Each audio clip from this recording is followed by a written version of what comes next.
এবার থেকে তারাপীঠ মন্দিরে পুজো দিতে এলেই মানতে হবে নয়া নিয়ম।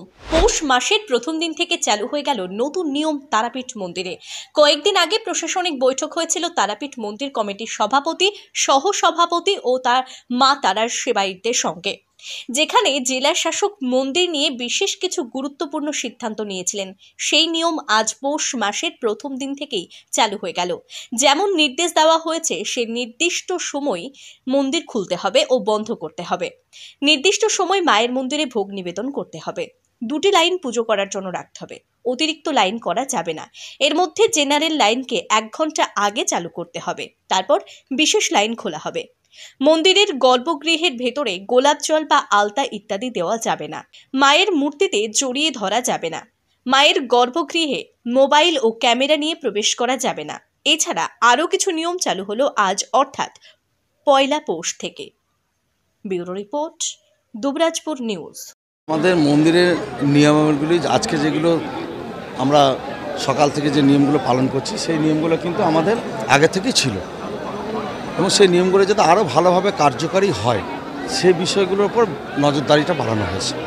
যেমন সঠিক সময়ে মন্দির খোলা, মায়ের ভোগ বিতরণ করা, আরতির সময়, যে সময়গুলো আমাদের নির্দেশিকায় ছিল সেগুলো যাতে যথাযথ পালন হয় তার জন্য আজ থেকে বিশেষ নজরদারি শুরু হয়েছে এবং সেটা প্রশাসনের সাথে সহযোগিতা নিয়ে আমাদের এটা করা হচ্ছে। কী কী নিয়ম বলতে যেমন মন্দিরে সকালবেলা মায়ের স্নান থেকে শুরু করে ভক্তদের জন্য গর্ভগৃহর দ্বার খুলে দেওয়া, ভোগের সময় বন্ধ করা, ভোগ বিতরণ থেকে শুরু করে মায়ের সন্ধ্যা আরতি, মায়ের সন, সবটাই কিন্তু নিয়ম মেনেই হবে। কারণ তারাপীঠে হাজার হাজার মানুষের ভিড় হচ্ছে, সেই ভিড়ে যাতে কোনো বিশৃঙ্খলা না হয়, ভক্তদের যাতে কোনো অসুবিধা না হয়। কারণ আমাদের বিরুদ্ধে একটা অভিযোগ ছিল যে মানুষ দীর্ঘক্ষণ ধরে দাঁড়িয়ে থাকে, তাই পুজো পদ্ধতিতে কিছু পরিবর্তন করা হয়েছে। মানে লোকে গর্ভগৃহে ঢুকে মায়ের চরণ স্পর্শ সবই করতে পারবে, আর পুজোর যে অন্যান্য সামগ্রী থাকবে সেগুলো সেবায়িতরা মায়ের চরণে নিবেদন করবে। তাহলে স্বাভাবিকভাবে একটা লোকের ভক্তের দর্শন ক্রম শুরু হবে।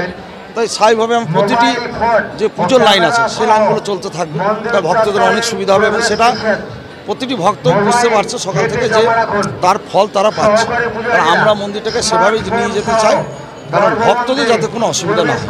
কারণ ভক্তদের জন্য আজকে এই তারাপীঠ, তাই তাদের অসুবিধার কথাগুলো চিন্তা করে আমরা মন্দির কমিটি, উপদেষ্টা কমিটি, আমাদের জেলা প্রশাসন, টিআরডিএ, আমরা সব যৌথভাবে মিটিং করেছি যে ভক্তদের কোনো অসুবিধা যেন না হয় এবং সেই বিষয়গুলোকে মাথায় রেখেই আজকের এই নিয়মগুলোকে আরও কার্যকারী করা হচ্ছে।